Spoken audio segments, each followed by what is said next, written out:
Hello everyone, myself Dr. Vinay Gandhal from KMC College Khopoli.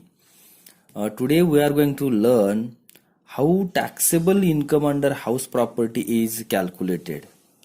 Dear students, in earlier some lectures we already studied about tax treatment of house property, various points to be considered while computing taxable income under house property. So let's see, this is the one example, and we are going to learn how taxable income under house property is calculated by considering this practical problem. Problem is that find out the income from house property for the assessment year 2020-21. So information is available with us for two house property, that is house A and house B. House is to be treated as a let out house property, and that of house B is treated as a self occupied house property. So in problem they have given municipal valuation, house A 3,60,000 and that of house B 3,45,000. Fair rent 4,08,000 and 3,40,000. Standard rent 3,62,000 and 3,70,000. Annual value 4,20,000 for house A and 2,80,000 for house B. Unrealized rent for the previous year 1920, house A 1 month, and there is no unrealized rent in the case of house B. Municipal taxes paid 36,000 for house A and 34,500 for house B. Interest on loan taken for house property A 80,000 and that of B 2,05,000. Okay, so now we have to learn how taxable income is calculated under house property, under house A and house B.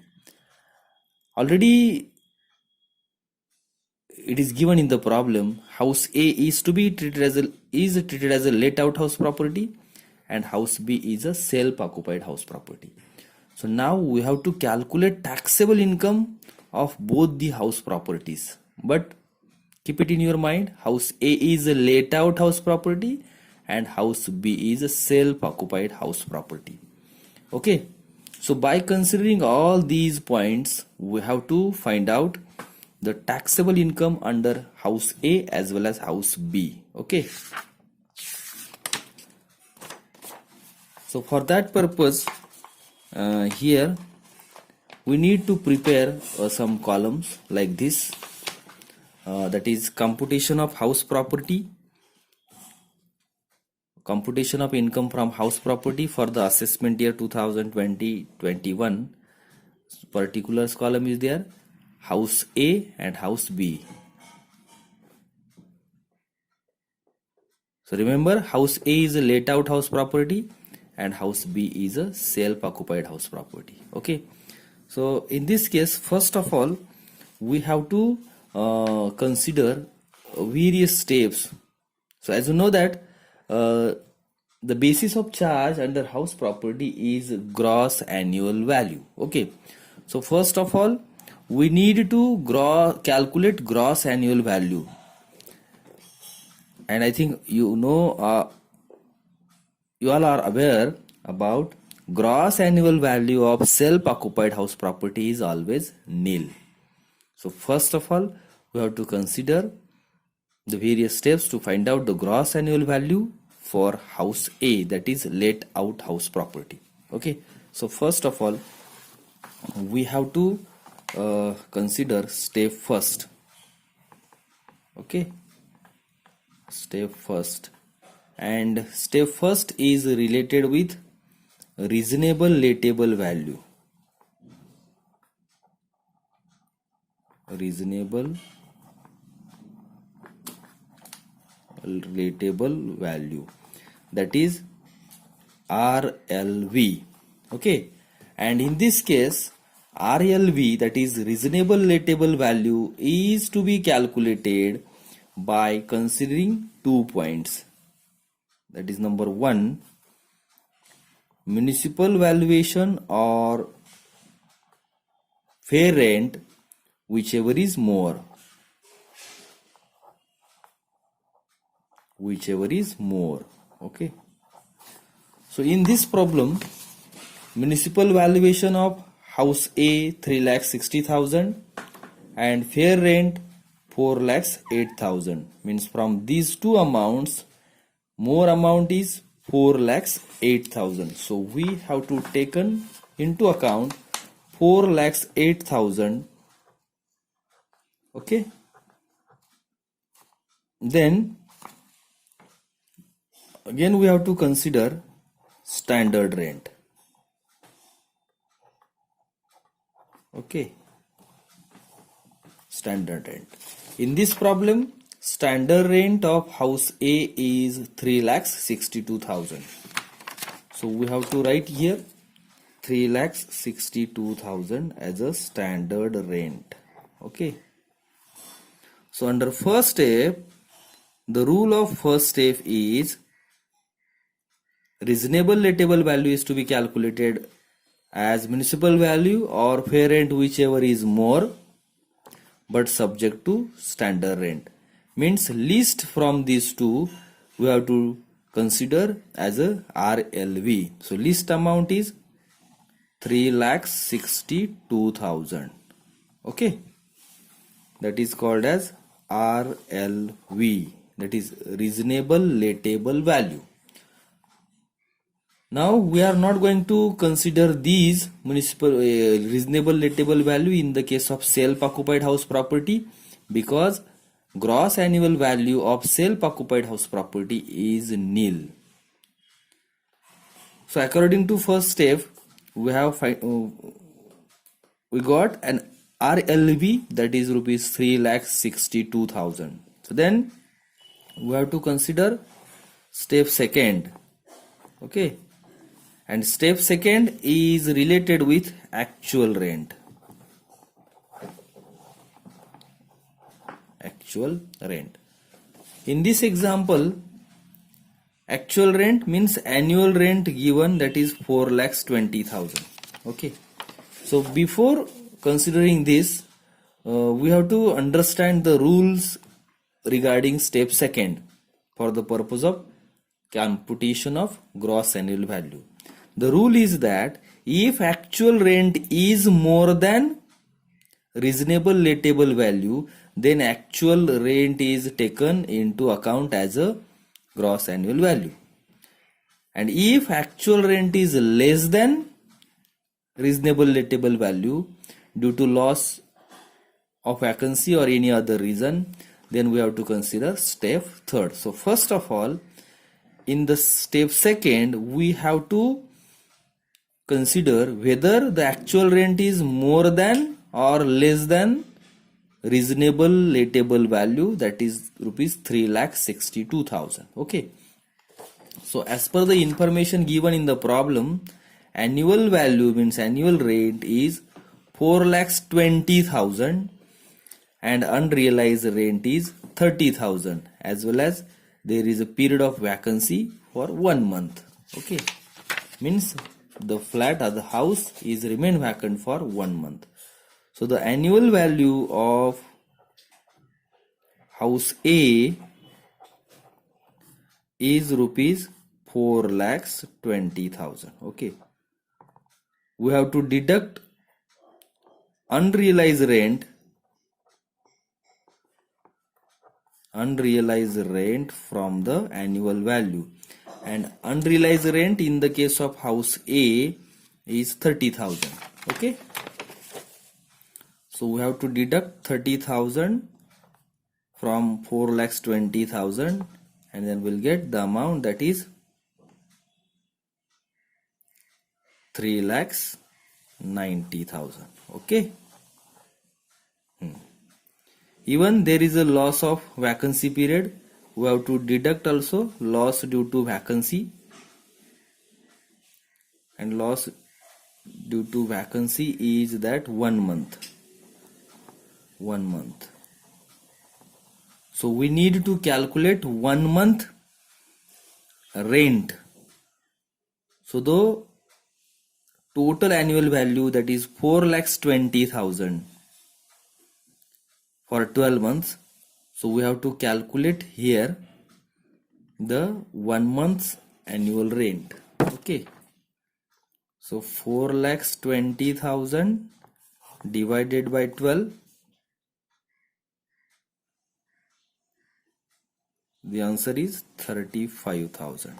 Okay, so the rent of 1 month rent is rupees 35,000. Okay, so now we have to deduct 35,000 from 3,90,000 also, and we can get 0, 0.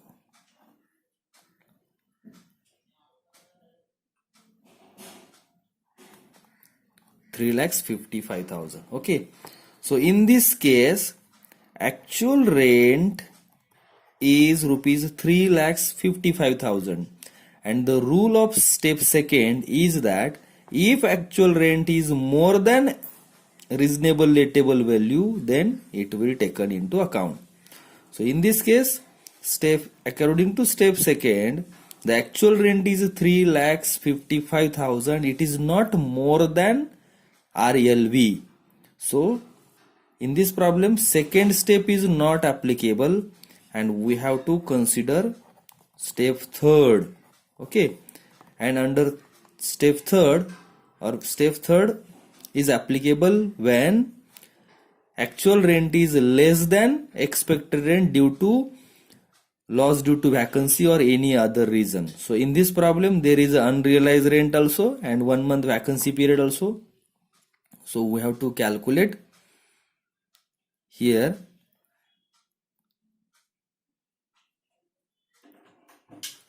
the gross annual value as annual rent or actual rent received or receivable minus loss due to vacancy or any other reason. So here 4,20,000 is the annual rent.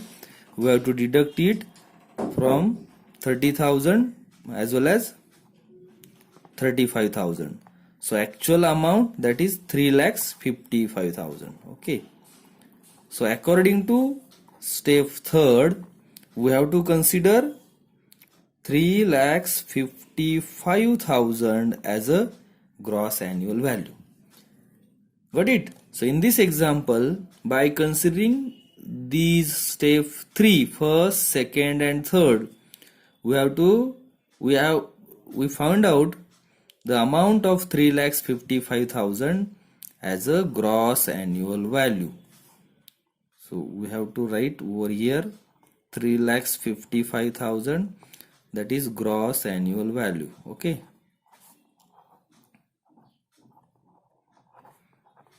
gross annual value.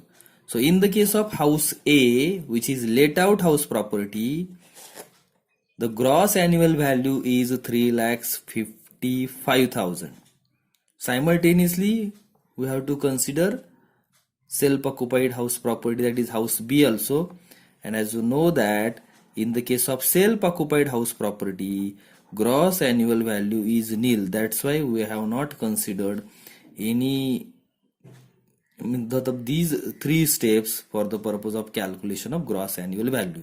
Okay, once we found gross annual value, then we have to deduct, according to the income tax provision, we have to deduct municipal taxes paid. Okay, municipal taxes paid. In this example, municipal tax is 36,000 for house A and 34,500 for house B. So we have to deduct 36,000 as a municipal tax paid. And in the case of house property which is self-occupied, there is no need to deduct municipal taxes. Okay, so we have to deduct here 36,000 from rupees 3,55,000. Okay,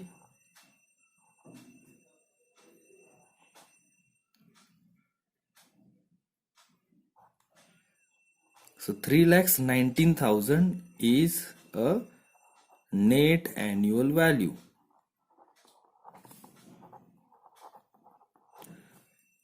Net annual value. Okay. So in the case of let out house property, that is house A, we got a net annual value that is 3,19,000, and self occupied house property net annual value is nil. Okay.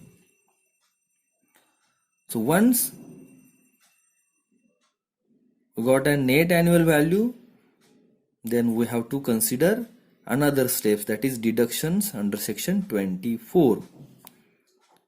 So we have to deduct deductions under section 24. Okay. So there are two types of deductions available for the assessee in the case of self-occupied house property.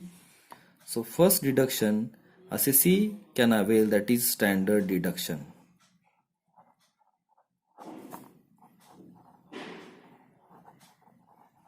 And that is 30% on net annual value. Okay. So we have to calculate here 30% on rupees 3,19,000. Okay. So we need to find out 30% on 3,19,000. Okay.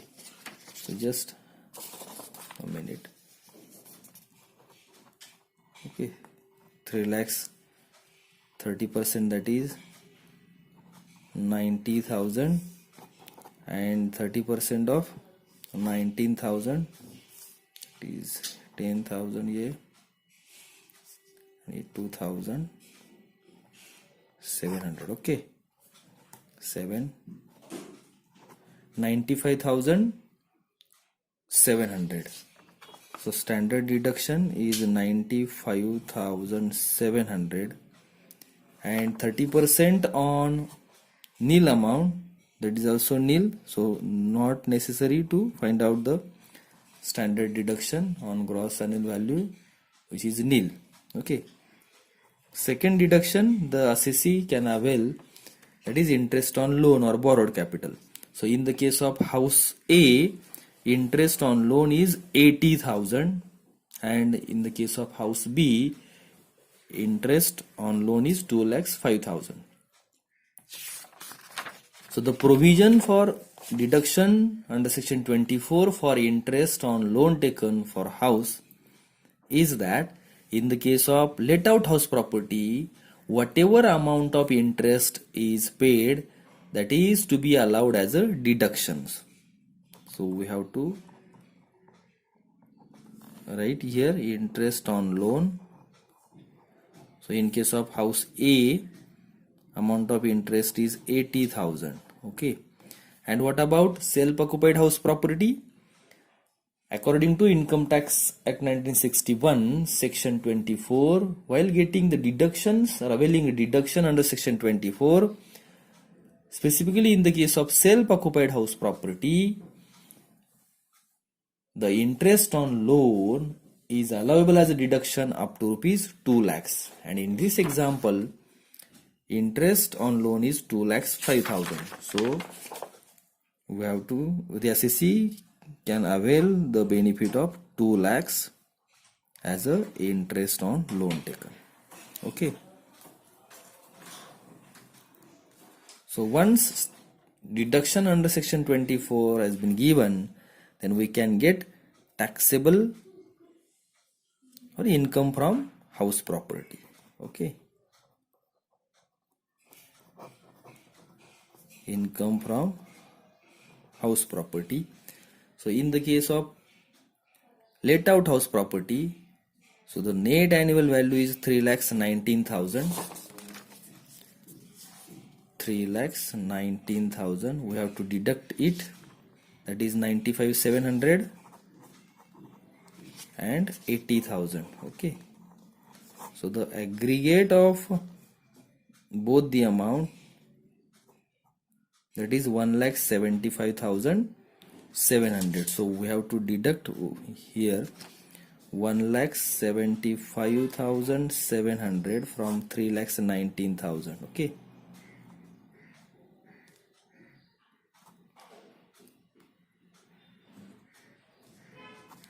One lakhs 43,300. 1,43,300 is the income from let out house property, and here net annual value is nil, and the interest on loan taken for self occupied house property is allowable as a deduction 2 lakhs. This is the minus amount, that is loss from self occupied house property. Okay, so now the loss, whatever loss from self occupied house property is adjusted against the income from let out house property. So the total taxable income from house property, taxable income from house property, that is we have to adjust it from 1,43,300 minus 2 lakhs. It will be minus amount. So we have to find out here 2 lakhs minus 143,300. 143,300. Okay.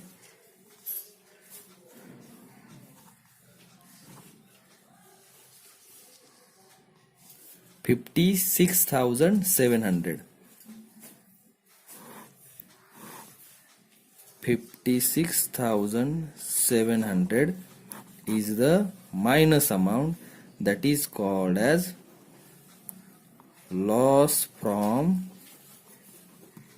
house property. Okay, so in this case, after considering all these information with relation to house A, that is let out, and house B, that is self occupied house property, we can get the amount of 56,700 as a loss from house property. Okay, thank you.